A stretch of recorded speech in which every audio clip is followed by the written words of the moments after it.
안녕하십니까. 한강리치부동산 대표 남성입니다. 우리 같이 근무하는 오드리님을 위해서 제가 강의를 하도록 하겠습니다.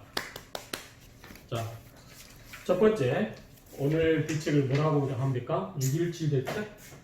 617 부동산 대책이라고 명을 하겠습니다. 자, 첫 번째, 큰 테마에서 자, 이걸 왜 하게 되는지, 왜 하게 됐어요? 왜? 최근에 보니까 서울 지역에 수도권이랑 여기가 이제 집값 상승이 그냥 추세가 나온 거 아니에요? 쉽게 얘기해서 정부 비위가 거슬린 거야. 아. 왜? 생각보다 많이 올랐다는 왜 얘기. 비위가 거슬려? 집값이 떨어질 거라고 얘기했던 서울은 다시 올라가려고 꿈틀거리고 있고, 그 다음에 지방은 저희 잠잠을 껐더니 수도권에서 규제하니까 지방으로 내려가고 지방에서도 뛰고 있고, 그렇죠. 그 다음에 또 제수송파라든가 이런 쪽에서는 저기 이제 큰 공사들이 생기고 뭐 그러다 보니까 이제 그 또 집값이 들썩들썩하고, 또 30년 넘은 재건축들 보니까 또 안전진단 통과해서 또 들썩들썩하니까 이거는 부동산 다 가격을 잡아놨다고 생각됐는데 다시 들썩들썩하니까 규제가 필요가 있는 거지. 그래서 대책을 내놓은 거고, 그런 의미로 보고 이제 정부에서 야기하는 거는 명목은 투기 수요를 잡고 실수요자를 맞추겠다라고 하는 건데, 여러 대책들이 있는데 하나씩 보도록 하겠습니다. 자, 본론으로 바로 갈게요. 네. 본론으로 바로 가서, 자, 첫 번째, 서울은 이미 투기 과일 지구 아니면 투기 지역이 되어버렸기 때문에 규제할 필요가 없어요. 조정 대상 지역은. 그런데 조정 대상 지역을 만드는 이유는 뭐예요? 조정 대상을 그 지역에 새로 포함되는 지역은 조정 대상 지역이라든가 투기 과열 주기에 적용되던 규제가 새로운 지역에도 적용시키자고 하는 거지. 그래서 대표적으로 지금 새로 편입된 데가 어디가 있어? 표를 보면, 자, 경기도 많이 넓어졌고, 경기도가 일단 일부 지역을 제외하고는 전부 다 포함됐다고 보면 돼. 네. 그런데 이제 경기 지역에서 일부 지역이 뭘로 바뀌었어? 투기 과열지구로. 옛날에는 과천, 성남, 분당, 광명, 하남 이것만 됐었는데 이제는 뭐 수정, 수원, 안양, 안산, 단원, 구리, 군포, 우암, 영인, 수지, 기흥, 화성까지 이렇게까지 확대됐고, 옛날에 또 인천은 없었는데 인천이 전 지역이 강화와 옹진은 별로 이제 섬이니까 빼고, 이쪽 빼놓고는 전부 조정 대상 지역이 되고, 그 위에 그 인천의 연수, 남동구, 서구 이런 쪽은 다시 또 투기 과열지구로 되고, 이런 식으로 계속 범위를 확대하고, 지방은 대전, 청주 이런 지역까지 포함되고, 옛날에는 세종시만 했는데 이제 확대하는 거지.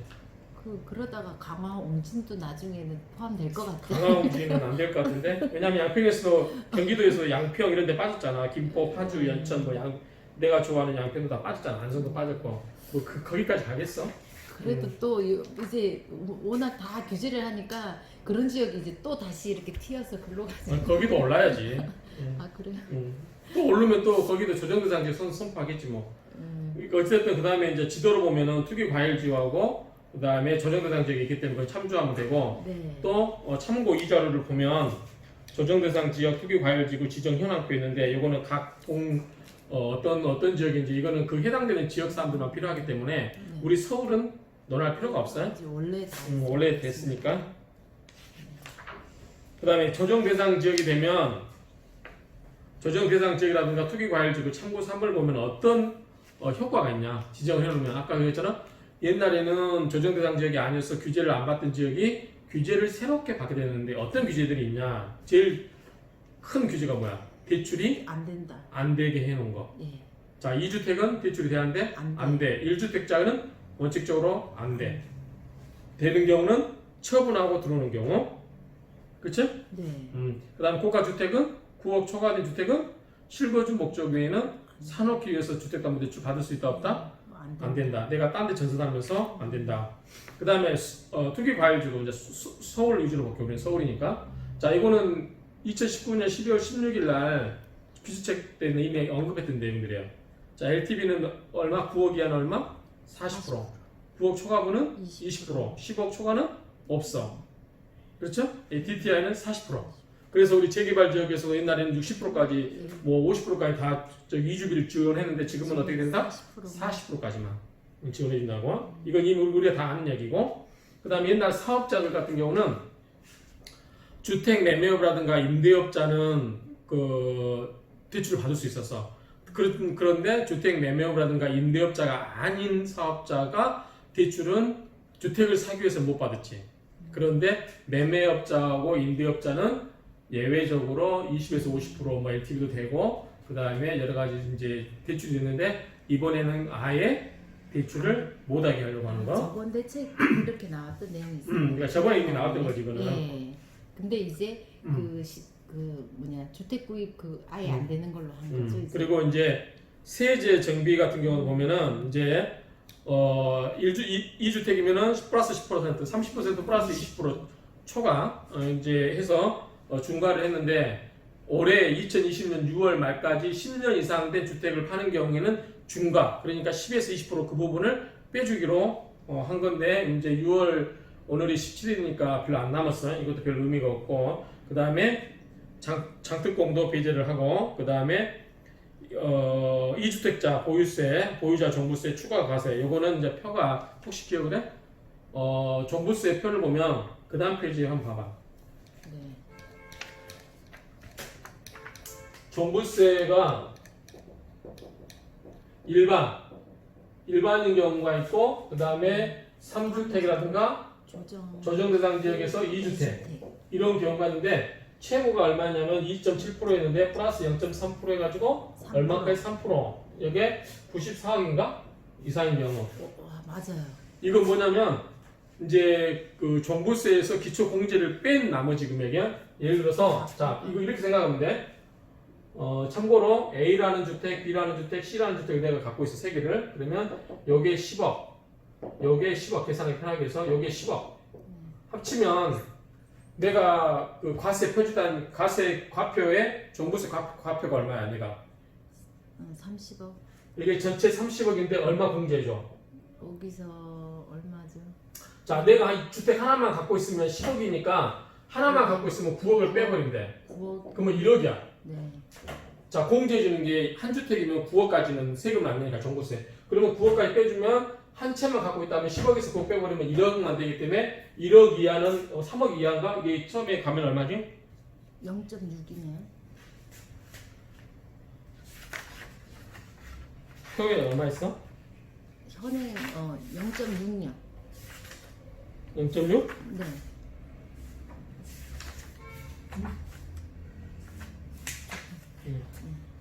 0.6 그러면 작년에 0.6으로 올랐기 때문에 1억이면 얼마예요? 60만 원인가? 요것만 종부세를 내면 돼. 10억짜리 주택 갖고 있으면 한 채만 갖고 있으면 60만 원만 내면 됐다고. 그런데 내가 3개를 갖고 있어. 3개를 갖고 있으면은 합친 금액이 30억이고 3개 이상이면은 2주택 이상이면 얼마다? 6억만 공제를 해줘. 그럼 30억에서 6억을 빼버리면 얼마? 24억. 그럼 24억대 구간이 얼마예요? 24억대 구간이 24억대 구간이 1.6%. 24억대 구간이 2%지. 왜냐면 일반이 아니라 3주택 이상하고 조정 대상에는 여기는 네. 얼마냐면 2%. 2%. 그러면 24억 2%면 얼마예요? 4,800이지. 4,800만 종부세 내는 거야. 이런 식으로 하는 거야. 과세 과표 기준이 있는데 일단 이 세를 올렸다는 거. 오케이? 네. 그리고 그 대신 이제 그 조합원 지위 양도도 제한하는 게 재건축 같은 경우는 조합 설립 인가 시점부터 소유권 이전되기까지, 재개발 조합원 같은 경우는 관리처분 인가부터 소유권 이전되기까지는 전매가 제한돼. 네. 그러면은 흑석동에서는 이제 이제 이게 해당되는 구역이 규제 대책 나오기 전에 이 규제 대책 나오기 전에는 상관이 없어. 이 대책이 나오고 나서 이후에. 그래서 흑석 3구역, 9구역은 상관없어요. 네. 11구역은 관리처분 인가 계획이 하고 소유권 이전되기까지는 이제 여기 적용된다고 봐야지. 11구역은 1구역, 2구역 다 적용될 거고. 11구역도 적용이 되는 거예요, 그러면? 아직 12구역이 사업식 인가도 안 받았잖아. 그렇죠. 이 규제 대책 나오고 나서 관리처분 인가하고는 받으면 네. 소유권 이전되기까지 전매가 안 되는 거지. 그러니까 11구역도 살려면 지금 사야 돼. 지금 그러면 관리처분 인가 적용되기 전에 지금 빨리 해야 되네요. 그렇지. 그러니까 살려면 네. 그 뒤에는 살 수가 없으니까. 그다음 정비사업 분양 대상청 기간은 몇 년? 5년. 자, 전매 제한은 원래 6개월 했어. 그러다가 2년으로 했어. 근데 최근에는 뭐다? 소유권 이전 듣기까지. 아, 예, 소유권. 예, 분양권 전매제한을 못하게 해버렸고, 그 다음에 자금 조달 계약서는 얼마 이상? 3억 이상. 3억 이상. 네. 그리고 9억이 넘으면 증빙자료. 그런데 앞으로는 어떻게 바뀌냐면 금액에 관계없이 전부 자금 조달 계약서 쓰고 그 다음에 증빙자료까지 다 내야 돼. 네. 또 법인인 경우는 어떻게 되냐면 법인도 법인 별도의 서식을 만들겠다고 했어. 그런 내용들이 있다라는 거. 네. 그 다음 페이지 보면은 개발의 호재 지역 토지거래 허가구역. 토지거래 허가구역은 정말 내가 그게 살아야 될 이유를 소명해야만 허가가 나와. 네. 내가 방배동 그 롯데캐슬 로제 때 재건 팔고 후석동 이사 올 때 여기가 토지거래 허가구역이었어. 2006년도 당시에. 그래서 2년 살아야 되는. 이제 물론 왜 이사 올라냐고 해서 소명했지. 우리가 집이 다 팔려가지고 살아야 되니까 왔다 그렇게 해서 하고 만약에 투자 목적이다 그러면 허가를 안 해줘 버리지. 네. 그러면은 이제 거래를 못 하는 거지. 그러니까 토지거래 허가구역이 이제 생기는데 그 자세하게 뭐 얼마 이상인 거는 이제 그 일부 지역이니까 송파라든가 영동 영동대교 그쪽 아마 일부 지역일 거예요. 그렇기 때문에 그쪽 지역이기 때문에 해당 사항 없고 이제 흑석동 같은 경우는 해당 사항 없고 6월 23일부터 효력이 발생한다는 거. 그 다음에 조사 체계 강화한다는 거. 이거는 늘상 듣던 얘기예요. 이건 우리 소관사항이 아니고 조사하는 기관이 알아서 하는 거니까 그냥 조사 나오면 협조해주면 되는 거고. 근데 용산 정비창이 포함되어 있어요. 용산 정비창이 아마 8,000 가구가 들었을 거야. 우리 흑석동 비밀본부장은 210가구, 또 공공임대주택. 그다음 자금조달 계획서 아까 이야기했고, 그다음에 증빙자료 제출도 이제는 금액에 관계없이 무조건 해라. 언제부터 적용할까? 이제 9월이라고 여기 되어 있는데요. 자, 이건 뭐냐면 이렇게 생각하면 돼. 간단하게 해서 대출. 네. 대출은 누가 해? 금융기관. 금융기관을 감독하는 기관은 금융위, 금감원. 그러니까 금융위에서 이거는 쉽게 하면 돼. 그렇기 때문에 이건 빨라. 7월달. 그 다음에 뭐 자금 조달 계획서라든가 거래 신고 이건 누가 해? 국세청에서. 이 양반이. 토지 거래 신고 매매 부동산 실거래 신고를 누가 해?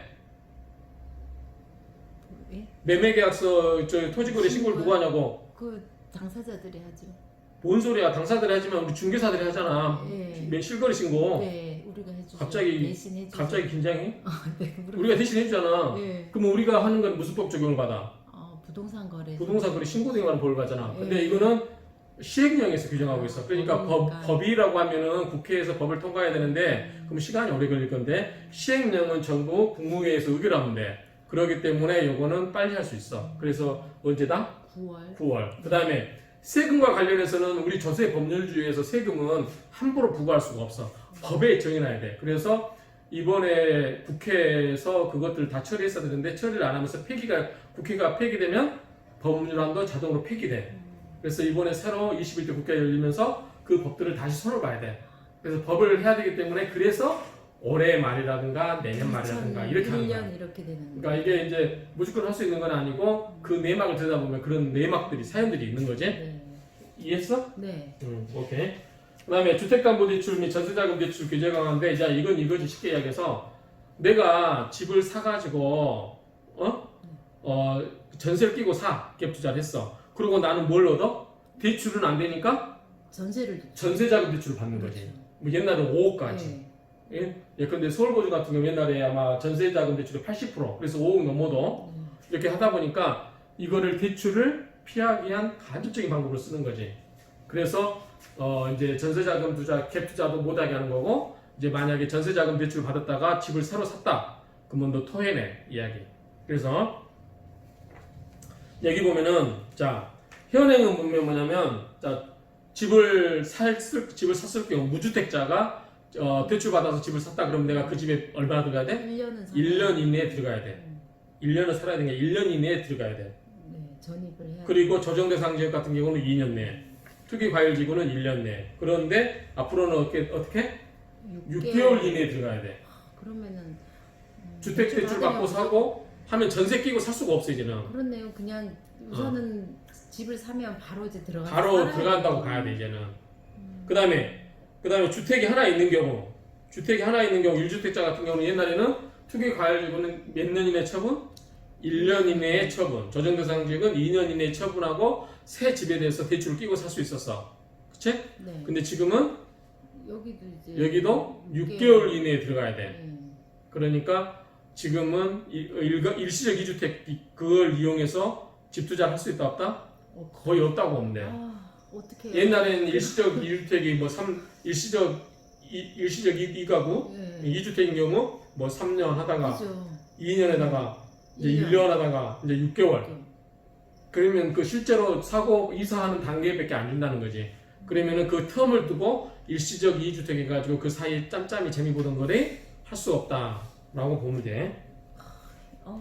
좀 이게 제일 안타까운 것 같은데 안타깝다고 하니까. 뭐 안타까워. 아니 그래도 그다음에 이제 적은 또 돈은 우리가 이제 좀 중개업을 하고 있기 때문에 하려는 사람. 이제 이 규제를 피하기 위해서 이게 언제부터 시작되냐면 아까 저기 대출이기 때문에 7월 1일 그러면 자 이걸 피하기 위해서 우리가 6월 30일 얼마 안 남았으니까 그렇죠. 가계약금으로 쏴주고 그렇죠, 먼저 하고. 이렇게 한다라고 하는데 이게 안 된다는 거지. 실제 매매계약서 쓰고 계약금이 다 완납이 돼야 돼. 그럼 이번 요거 만약에 안 걸리려면 계약금을 그냥 이제 계약금을 빨리 다 이제 진행해야 돼. 6월 말까지 해버려야지. 네. 그래서 가계약 형식으로 6월 30일에 급하게 할 수가 있다 없다? 없다. 없다 이렇게 생각하면 되고 이거는 이제 근데 실제로 이제 7월달에 하면서 이거를 가계약금 뭐 계약했다고 할 수 있을까 없을까? 안 되잖아요. 할 수 없겠지. 자, 할 수는 있겠지. 왜냐면 우리가 계약금은 계좌로 쏘잖아. 네. 계좌가 다 계좌에 통장에 찍힌 날짜 다 나오잖아. 네.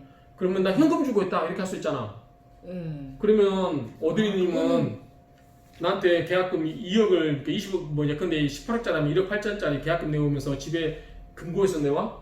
아니면 사람에서 꺼내와? 아니요. 은행에서 은행에서 찾아야 되잖아. 네. 은행에서 찾아온 시점이 통장에 찍히잖아. 그렇죠. 또 안 되네요. 그러니까 7월 2일 날 은행에서 찾아와가지고 계약금 주면서 난 6월 달 했다. 이게 안 된다는 거지. 그렇네요. 그러니까 그렇게 호락호락하지 않아. 그다음에 보금자리로는 실은 난 잘 몰라. 요거는 그냥 뭐냐면 옛날에 입주 안 해도 됐나 봐. 근데 지금은 입주하라. 3개월 이내에서 1년 이상 실거주 의무를 부과하고 만약 그렇지 않은 경우는 뭐 해라? 토해내라. 그다음에 갭 투자. 자, 옛날에는 보면은 이제 지금은 9억 초과 주택 보유자가 전세대출 보증을 제한해서 9억 초과된 것만. 그런데 전세대출 받고 나서 9억 초과 주택을 구입하면 반드시 다시 전세받은 대출 그 내놔. 그러니까 얼마다 현재는 9억. 그러니까 9억은 뭐야? 고가주택이거든. 네. 그런데 이거를 얼마로? 3억으로. 3억으로. 그럼 3억이 뭐야? 이건 중저가거든. 그래서 이제 지금까지 규제대책이 뭐냐면 고가주택에 맞춰져 있고 개인에게 맞춰졌다고 하면 앞으로는 개인 대신에 법인으로 가고 그 다음에 고가가 중저가로 가는 거지. 그래서 3억짜리 이하 같은 거 살 경우도 전세대금 대출 받고 하는 경우는 3억짜리 이상을 사게 되면 아파트를 사게 되면 초과하게 사게 되면 뭐 되나? 토해내. 예, 이거를 그러니까 해야 되는 거네. 이걸 전세자금 대출을 이용해 가지고 대출 안 되니까 전세자금 대출 형식으로 빌려서 이제 투자할 수 있다 없다? 없다. 오케이? 좀 자금이 좀 부족해서 젊은 분들 같은 경우에는 적은 자금으로 이렇게 하려고 하는 분이 꽤 있었는데 이제 더 그게 못하죠. 안 되네요. 그다음에 주택보증공사의 전세대출 보증 한도도 축소를 했어. 2억으로. 2억. 그다음에 이제 정비사업 규제인데 나 안전진단은 실은 잘 몰라. 근데 안전진단은 이 건물이 노후화돼 가지고 안전에 위험하니까 재건축해야 됩니다라고 하는 건데 옛날에는 안전진단을 잘못하면 허위 문서 작성에 의해서 2년 처벌을 했는데 이제 이 프로는 안전진단을 허위로 하게 되면 과태료도 2천만 원인가? 과태료 맞고 그다음에 이제 앞으로 안전진단 사업에 입찰할 수 없게끔 1년간인가 제한을 해버리기 때문에 업체에서 눈 가리고 아웅해서 해줄 수가 없고 그 다음에 안전진단에서 이 건물이 안전한지 불안전한지를 심사하는 심사위원들이 옛날엔 공개를 했기 때문에 꺼냈었는데 지금은 비공개로 하기 때문에 양심껏 할 수 있는 시스템을 만들어주겠다라고 하는 얘기예요. 그리고 관리하는 주체도 조금 올라간 것 같은데 시군구에서 시도 그러니까 이것도 이제 안전진단을 해야 되는 시군구에서 시도를 해서 더 광역단체로 가가지고 좀 더 실제로 감독을 제대로 하고 그 다음에 업체도 제대로 감독을 하겠다라고 보기 때문에 안전진단을 통해 가지고 그냥 별 이상이 없는데 빨리 재건축을 하겠다라고 저기 주민들이 여러 같은 성원에 의해서 빨리 해줄 수가 있다 없다? 없다. 이렇게 보면 돼. 그 다음에 자, 요거는 다행히 재개발은 아닌 것 같아. 거주 요건 뭐냐면 재건축 같은 경우 예를 들어서 내가 반포 일지구 예. 내가 사놓고 여기서 살아도 주합 입주권 나왔어. 네, 그렇죠. 근데 앞으로는 내가 거기 가서 살아야 돼 2년을. 근데 이게 연속적으로 살 필요는 없고 토탈 2년 이상 살면 돼. 중간에 1년 살고 나와서 다시 1년 산다든지 그래도 주기는 줘. 그런데 언제부터? 도정법이 개정되는 2020년 12월 이후에 최초 조합 설립 인가 신청부터. 그러니까 현재는 흑석동 같으면은 여기 해당되는 것은 1구역하고 2구역밖에 없어요. 1구역은 해당될 수 있어. 근데 2구역은 만약에 올해 12월 전에 도정법 개정 전에 이걸 설립 인가를 해버리면 적용은 안 되고. 아, 그러니까 2000년 12월이니까 그때 개정되고 나서 설립이 되면 해당이 되는데 자, 그 전이면은 괜찮. 빨리 요건 왜 설립하시겠네요. 그러냐면 도정법에 조합원이 될 수 있는 자격이 토지 등 소유자라고 돼 있거든. 그러니까 토지 등 소유자라고 되어 있기 때문에 그 사람들이 거기에 살아야 된다는 의무는 없어. 그거 토지 등 소유자면 되는 거지. 토지라든가 건물 등을 갖고 있는 소유자면 조합원인 자격이 되기 때문에 했는데 여기다가 플러스해서 도정법을 개정해가지고 토지 등 소유자로서 2년 이상 실거주 한 자에 한해서 이 조합원 자격을 인정한다. 이런 식으로 전문을 바꿔놔버리면 이제 그렇게 바꾸겠다는 거지. 아유, 근데 법을 바꿔야 되기 때문에 이건 국회가 열려야 되고 그래야 되겠지? 그래서 2012년 이후부터 조합 설립된 것부터 인가 신청을 하는 것부터 해당은 되기 때문에 만약에 이 구역이 그 전에 조합 설립 인가 신청을 해버리면 이 구역은 해당 안 되고 흑석동에서 봤을 때는 1구역만 해당된다고 보면 돼. 그렇네요. 오케이? 네. 그 다음에 재건축 부담금 규제인데 뭐 이거 초과이익 환수제 이런 거니까 이거는 국가와 나라에서 그러니까 지방자치단체에서 할 일이니까 넘어가고. 자, 내가 봤을 때 이번 규제 쪽의 가장 큰 핵심은 법인이었거든. 나도 고민했잖아. 네. 자, 신문에 한동안 법인 관련해서 얘기가 많이 나왔었죠. 양도세. 해야 된다고. 양도세. 예를 들어서 뭐냐면 내가 주택이 A, B, C 세 개가 있다. 그러면 이거를 주택을 팔면은 양도세가 중과됐잖아. 네. 플러스 20%. 그래서 이걸 어떻게 하냐면 B를 법인 A, 법인 1에 넘기고 C를 법인 2로 넘겨버리면 되거든. 현물 출자 양식으로 이제 상법상 현물 출자 양식을 해서 아마 넘기면 될 거야. 난 해보진 않아서 모르겠는데, 근데 양도세를 언제 내면 법인으로 넘겼을 때 이때 양도세를 내는 게 아니라 법인으로 넘겼다가 나중에 팔 때 그때 양도세를 내는 걸로 알고 있기 때문에 큰 부담 없이 법인으로 만들어서 넘겼었거든. 그래서 자, 법인을 만드는 것은 양도세 회피 문제. 또 한 문제가 뭐냐면 어차피 재산세는 똑같아. 누구한테 있거나. 그런데 종부세. 자, 현행 실세에서 법인은 뭐냐면 종부세에서 법인은 공제가 6억이야. 공제가 6억. 자, 우리 개인 같은 경우는 9억. 2주택이면 6억. 그런데 법인은 공제가 6억이고 이렇게 했었는데 이거를 이제 이거 나중에 아니고 이런 목적으로 법인을 세워서 개인이 세금 회피할 목적으로 이거 법인을 이용했거든. 그래서 이거에 대해서 규제를 하겠다라고 하는 거거든. 자, 하나씩 보면 자, 주택 매매 임대 사업자 주택담보대출이 옛날에는 허용됐어요. 근데 이제 앞으로는 안 해준다. 그래서 모든 지역에 대해서 주택 매매 임대 사업자 주택담보대출 금지. 오케이? 네. 자, 2020년 7월 1일부터. 자, 세제 보완, 종부세율 인상. 자, 아까 우리가 봤잖아. 자, 개인의 경우는 94억 이상이면 20.7%, 3주택이라는 게 2주택인 경우는 94억 이상이면은 3몇 프로지? 아무튼 2%가 됐는데 이걸 올려서 최고가 얼마냐면 종부세가 개인의 경우 종부세 아까 이야기했잖아. 이거 네. 공제 빼고 네. 94억이 되려면 얼마나 집이 많이 있어야 돼? 예컨대 30억짜리가 한 3개, 4개 있어야 돼요. 그러니까 어마어마한 거지? 이렇게 큰 거에서는 이거는 3%예요. 그 다음에 많은 경우 2개는 4%인데 법인은 무조건 이걸로 때려버리겠다는 거야. 자, 우리가 아까 봤을 때는 법인 세율이 아까 예컨대 예를 들면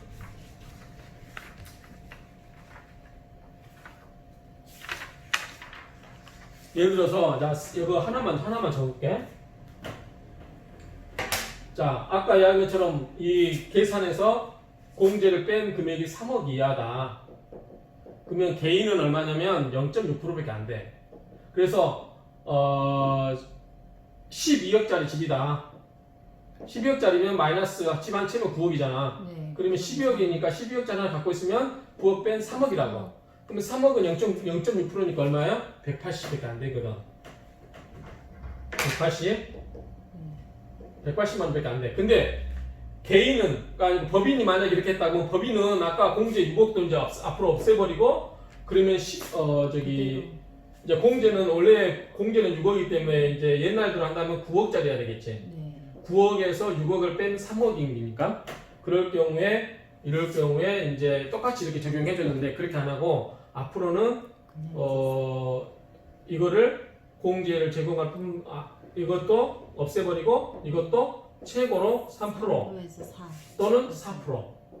그냥 만약 법인이 두 개를 갖고 있다 조정 대상 중에 그러면 이쪽을 적용되는 거지. 그러면은 예를 들어서 옛날에 9억짜리였다. 9억짜리였으면 공제 6억 빼고 나머지가 3억. 그러면 똑같이 적용되면 0.6%면 180만 원밖에 종부세를 안 했어. 법인이 갖고 있을 경우. 그런데 새로 바뀌면은 요거를 빼버리면 9억 그대로. 자, 9억이면 얼마야? 9억이면은 1.2%지. 1.2%인데 이걸로 때리지 않겠다는 거야. 네, 그냥 3%로. 그럼 3%면 2,700만 원. 그 다음에 집을 두 개 갖고 있다. 그러면 4%. 그러면 3,600만 원. 자, 옛날 180만 원 내야 될 때하고는 엄청 크잖아. 그러니까 무조건 이거는 법인을 갖고 있는 거는 8원 뜰 안 돼. 자, 그런 뜻이고 자세한 거는 유튜브를 제가 찍어놨으니까 보시고요. 표를. 그 다음에 3, 4% 하고 그 다음에 종부세 6억 폐지해버렸어요. 폐지해버리고. 네. 자, 거기에 예시 나왔는 거 이거 이해하겠어? 자, 개인이 세 개 단독주택을 보유하고 있어.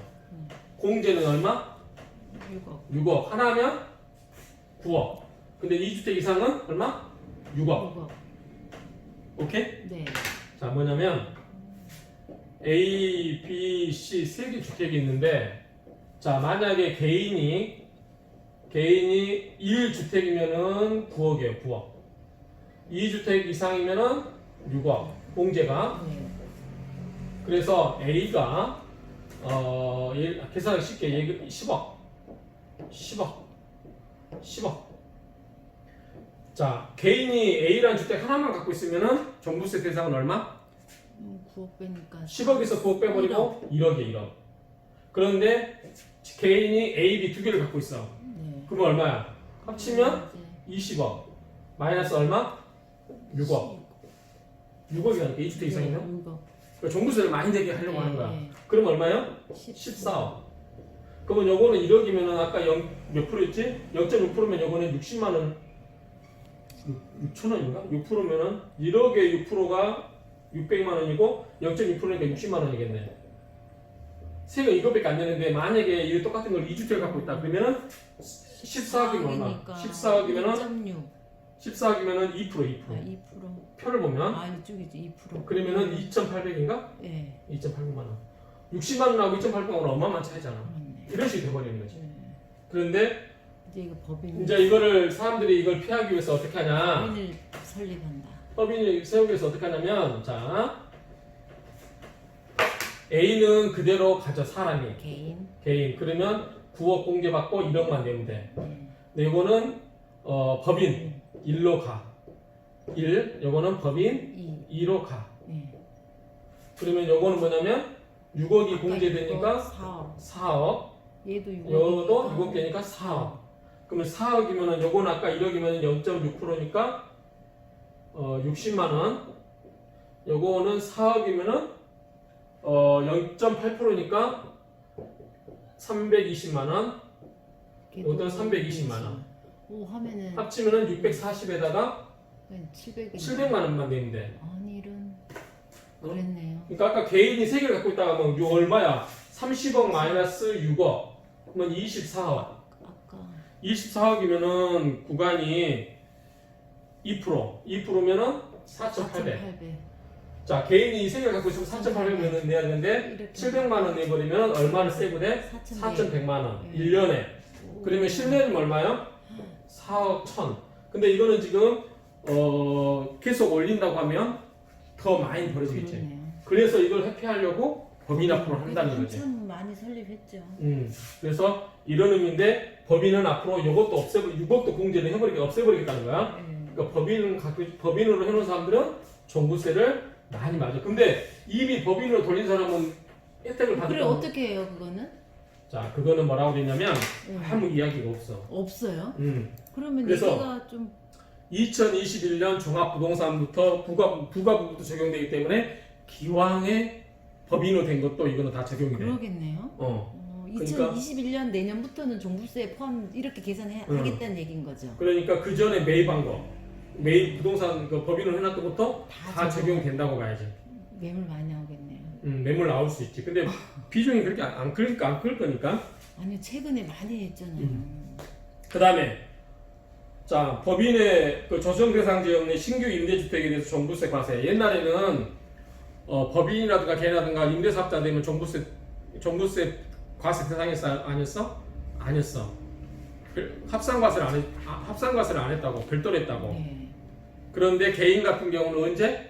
2018년 9월 14일 이후에 조정 대상 지역에서 신규로 취득한 임대사업자 주택임대주택도 종부세를 과세를 해. 네, 했는데 법인은 안 했었잖아요. 근데 이번에는 그렇게 한다는 얘기인 거죠. 근데 법인은 이제 그 장기 임대주택 하더라도 내일부터 6월 18일 이후에 취득한 바로 이 종부세를 과세하겠다는 거지. 그래서 나 같은 경우는 어떻게 해서 다 2018년 9월 14일 이전 거라서 세 개가 전부 비과세. 종부세 비과세를 받는 거잖아. 종부세가 합산과세에서 제외된 거죠.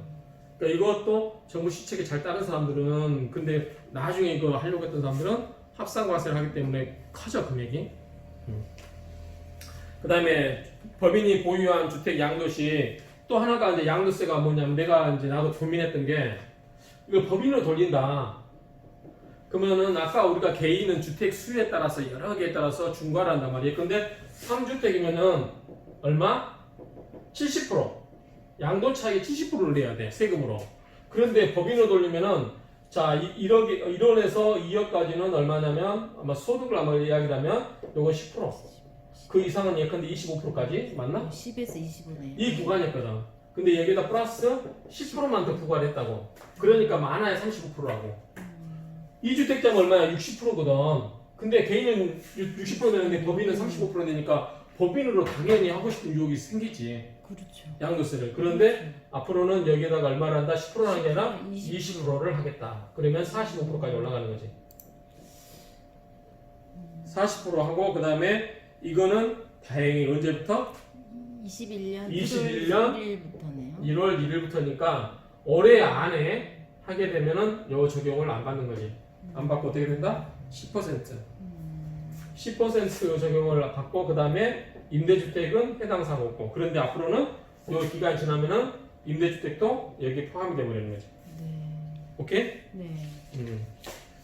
그다음 부동산 매매업 관리 강화는 이제 부동산 매매업은 그동안 규제를 안 했는데 앞으로 하겠다는 뜻이고, 그다음에 법인 대상 실거래 특별조사 한다는 건데 어떤 경우가 있냐면, 자 그래서 첫 번째가 부동산 매매업 법인 설립하고 나서 6개월 이내에 주택을 매수한 경우, 그러니까 이걸 목적으로 이제 법인을 만든 사람들. 네. 그다음 또 하나가 뭐냐면 과밀 억제권 외에 법인 설립. 그래서 어디서 설립했어 주로? 외곽. 외곽. 최근에 우리가 아는 몇 분들 그분도 외곽. 네. 서울 시내에서는 이걸 할 수가 없어. 법인을 세워서. 그러니까 전부 마곡인가 어딘가 저쪽에 저기 김포인가 그쪽에다가 아마 설립을 해가지고 서울 시내에 주택을 매수하는 그런 방법으로 이제 많이 썼거든. 그러니까 그런 경우에 밖에다 법인을 설립했는데 네. 안에 걸 매수한다. 네. 그 다음에 주택을 매수한 둘 이상의 법인 대표자가 동일하다. 이런 경우 이런 거는 법인에 대해서 실거래 조사하겠다는 거야. 법인세 탈루 여부, 목적의 사용 대출을 제대로 일으켰는지, 규정 위반 이유가 있는지. 그 다음에 20대 이하가 6억 이하의 주택을 6억 이상이겠지만 6억 이상의 주택을 매수한 경우. 20대가 6억 이상의 자금을 모으기 쉽지 않잖아. 그렇죠. 거의 안 내려가요. 우리 오드리님도 6억 이상 없지? 없어요. 응. 네. 20대가 넘었는데도? 네, 없어요. 뭐 그렇게 강조를 해. 아, 그다음에 외지인이 뭐냐면 내가 서울 사는데 다도시생. 다른 동네 가가지고 막 주택을 2번씩 사고 팔고 막 그러는 거예요. 오, 그거 이제 보통 서울 분들이 이제 규제하니까 지방 가서 막 지방 가서 이제 서너 채씩 막 사는 쇼핑하는 거지. 얘기죠? 그런 경우에 이제 자금 조사하겠다는 거지. 이런 식으로 해서 하겠다는 거고. 그다음에 후속 조치라는 게 이제 자금 조달을 했을 때 우리가 지금 우리가 실거 신고할 때 한 양식이잖아. 네. 그런데 이제 법인권은 따로 만들겠다는 거야. 그래서 엄격하게 하겠다는 거고. 그다음에 이제 후속 조치는 뭐냐면 아까 얘기했잖아. 금융 규제, 대출 규제는 빨라. 그런데 이제 실거래 신고라든가 부동산 거래 신고 이거 관련해서는 시행령 고치면 되니까 이것도 비교적 빨라. 그런데 조세 법률주의 원칙상 세금을 부과하는 것, 예컨대 종부세라든가 이런 것을 부과하는 것 또는 이 세금을 뭐 완화시켜 주는 것 다 이것은 법의 근거가 있어야 돼. 법의 근거가 있어야 된다는 것은 국회에서 관련 법령을 다 고쳐야 된다는 거예요. 그렇기 때문에 아까 도정법 고치는 것도 네. 2020년 12월 말, 그다음 세법 같은 경우는 2021년 1월 이후 뭐 이런 식으로 한다는 거지. 그런데 여기서 된 거냐면 작년 2019년 12, 16 대책 때 하기로 했던 내용이 세법에 반영이 안 된 게 있어요. 근데 우리가 공정 가격을 올리고 막 이런 거 있었잖아. 종부세 관련된 거. 근데 그게 법이 개정이 안 됐나 봐. 그래서 그 법을 올해 고쳐야 되는데 그게 안 된다고 하면 아마 내년쯤에 내년 이후에 시작되지 않을까 그런 내용들이에요. 그래서 이제 관련 후속 조치라는 것은 법 제도적으로 손볼 것은 손을 보겠다는 뜻입니다. 자, 오케이?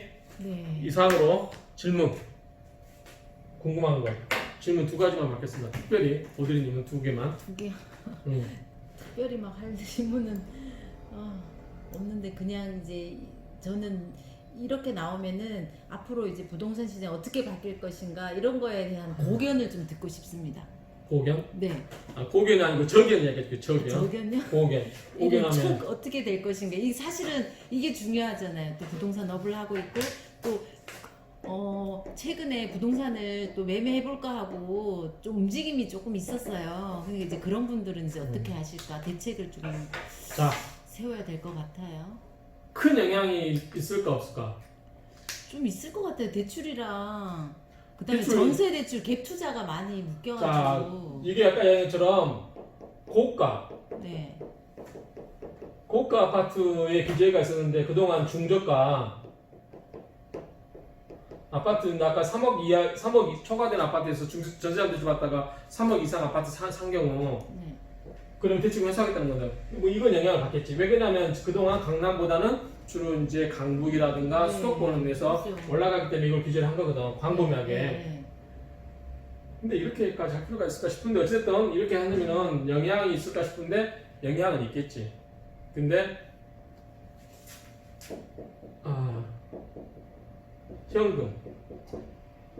현금 보유자 우리같이 은행 대출을 받아서 뭔가 투자해야 되는 사람들은 힘들어. 그죠. 저도 그런데 나도 은행에서 돈 막 무한대로 빌려준다고 하면 투자하고 싶은 물건 많지. 부동산을 하니까 좋은 물건들 많이 있으니까 돈 되는 물건 보이잖아. 그런데도 못하는 거는 대출이 안 되니까. 맞아요. 그래서 제가 지금 부동산 입문해서 그렇게 해볼까 하고 하는 찰나에 그런 규제들이 막 들어와가지고 그건 지금 우리 어드리님의 팔자는 거지. 그래서 현금 보유자는 영향 없다고. 오히려 현금 보유자는 더 좋은 기회지. 그렇죠. 더 싸게 살 수 있는 기회가 있으니까. 그 대신 이제 현재는 우리가 이제 작년에 우리가 12, 16 대책 때 찍을 때 내가 예측한 게 있었잖아. 6월 30일 전에는 장기 보유자, 심리상 장기 보유자가 내려올 거고, 그 다음에 2021년 이후에는 여러 가지 규제책으로 인해서 또 연말쯤에 한번 나올 것이다. 근데 이 규제책이 나왔는데 여기에 플러스 뭐가 나오냐면 이제 법인 물량이 나오지 않을까 싶어. 근데 법인 물량이 많지는 않아. 뭐 법인은 기본적으로 이제 돈이 있는 사람들이기 때문에 뭐 크게 영향이 있을 거라고 생각되는 않는데 이제 그동안 이게 부동산이 막 화랑이 일어났다가 이런 규제책이 나왔으면 어려움이 있겠지만 이미 작년에 2018년에 7.2 대책, 2019년에 9.13 대책, 아니 2017년? 2017년 8.2 대책, 2018년 9.13 대책, 그 다음에 2019년 12.16 대책, 그 다음에 2020년 6.17 대책. 이미 특히 내가 이제 강력하게 가장 이게 이제 가장 컸던 거거든, 실은. 이게 대출을 제한하는 거.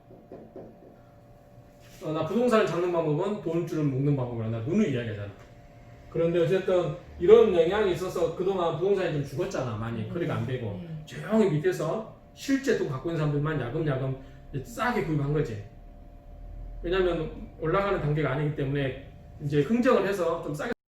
그래서 현금 보유자는 좋고, 그래서 가격이 막 폭등하고 그럴 일 없고 가격이 횡보합을 보이가 내가 그랬잖아.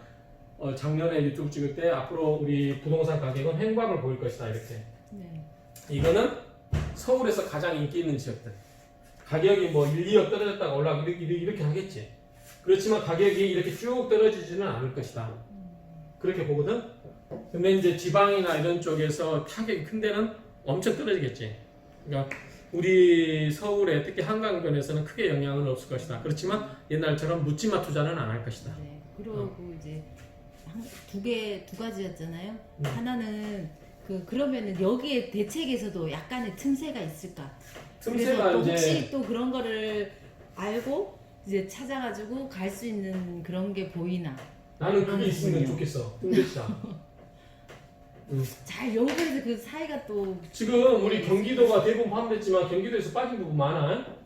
아까 인천에서 웅진하고 뭐 강화도. 네, 그러면은 그런 맞잖아. 지역으로 또 이제 근데 사람들이 몰릴 수 있겠네. 강화도가 뭐가 있어? 아파트가 있어, 뭐가 있어? 그러니까 많이. 거기요? 거기는 예전에 경기도에서 환경이 양평 빠지더라고. 양평 가서 아파트도 생기고 많이 생겼잖아. 근데 거기로 갈 때 뭐 그 도로도 막 생긴다면서요? 송파에서 가는 네. 15분만 가는. 그러니까 이제 골고루 올라가는 거지 집값이. 여기 묶으면 또 풍선효과 또 저기 올라가고. 전국적으로 이제 전국에 이렇게 이런 규제화가 되잖아요. 근데 물량의 한계가 있기 때문에 사람들이 원하는 지역은 그게 떨어지는 않을 것이다. 그래서 내가 지방의 비인기 지역은 버리고 서울로 오되 서울에서도 앞으로는 한강변에 투자를 하시라 이렇게 이야기했던 게 앞으로 여러 가지 규제책이라든가 인구 감소 여러 가지가 있지만 그래도 사람들이 돈이 있는 사람들은 돈이 있거든. 있는 사람들은 살기 좋은 곳을 찾거든. 근데 물량의 한계가 있기 때문에 그런 지역은 꾸준히 인기가 있을 것이다 라는 게 내 지름.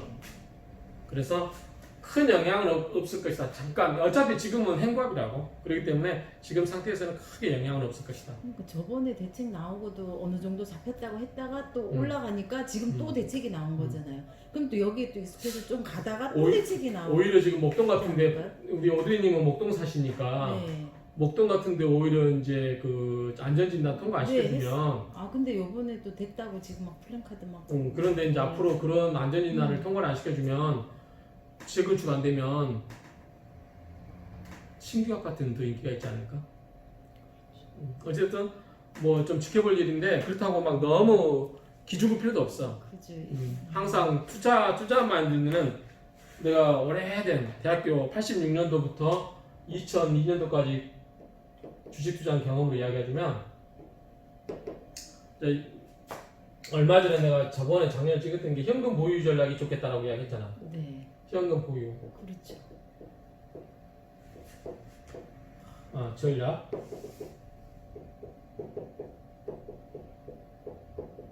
현금 보유 전략이 좋다는 거냐면 돈을 들고 있다 낚아채면 되거든. 그 다음 주식 격언 중에 현금도 주식이란 말이 있거든. 현금도 주식이다. 무슨 말이냐면 우리가 돈 있으면 막 뭔가 사고 싶어 해. 네. 근데 그걸 못 참고 사가지고 계속 물먹거든. 그런데 현금을 진득하게 두고 있다가 근데 이제 이렇게 생각하면 돼. 주식 투자할 때 시골 농부들이 전답을 팔아가지고 와가지고 주식 사겠다고 객장에 몰려들면 그거는 끝장이야. 그때 팔 때다. 그리고 아파트에서 뛰어내리는 사람들이 많다. 살 때고. 그러니까 뭐든지 비관적으로 볼 필요는 없어. 항상 이 모든 경기도 그렇고 사람 인생도 그렇고 이 사이클 다 있거든 이렇게. 또 저기 민주당이라고 또 뭐 또 영원히 가는 것도 아니고 그렇기 때문에 또 이게 민심도 봐야 되니까 어쨌든 이 사이클을 잘 타면은 갈수록 돈이 많아지는 거고 사이클이 역행하면 어떻게 돼? 이제 폭망이죠. 그 다음에 또 최근에 지금 뉴스 나오는 게 그 증권거래세를 폐지하고 증권거래소도 양도세를 매기겠다. 그 비트코인에도 양도세 매기겠다. 그거 봤어? 옛날은 증권거래세만 내고 이익이 나도 양도세가 없었어. 예. 근데 이제 그쪽에 양도세를 부과. 그렇게 해야지. 그러면 왜 부동산을 하면서 세금 많이. 세금 많이 걷어야지. 네, 그래서 이제 뭐 여러 가지. 그래서 우리 같이 없는 사람들 줘야지. 아니 나도 없어 왜 그래 이 사람은. 네. 그러니까 그런 식으로 해서 이제 세금을 많이 거둘 수 있는 방법. 나는 그 불만이었거든. 자본시장에서는 엄청 막 개미들 투자하라고 하면서 부동산 왜 이렇게 많은 거야. 맞아요. 그 주식도 똑같은 그것도 자산인 거잖아요. 근데 개인들은 주식장 가면 잃어버릴 확률이 높거든. 99%가 잃고 1%만 먹는다고. 근데 부동산은 안전하거든 비교적. 근데 왜 개인들이 부동산 하는 거는 그렇게 긋고 말리고 주식시장이라고 하냐 이거지. 그것도 부당하네요. 그러니까 나는 그거 금융시장도 앞으로는 규제를 해야 되고 부동산에 준해서 그렇게 믿는 사람이기 때문에 그런 추세도 하는 거 맞는 것 같아. 주식에 대해서도 양도세를 부과하는 거. 그거는. 그렇네. 아무튼 이제 좀 이해가 됐어? 네. 오늘 바빠가지고 제가 우리 오드리님을 위해서 특별히 좀 강의를 했습니다. 이해하기 쉽게 머리 쏙쏙 들어오게 강의를 했는데 잘 들었죠? 네. 그러면은 감사합니다. 자 이것으로 강의 마치도록 하겠습니다. 감사합니다.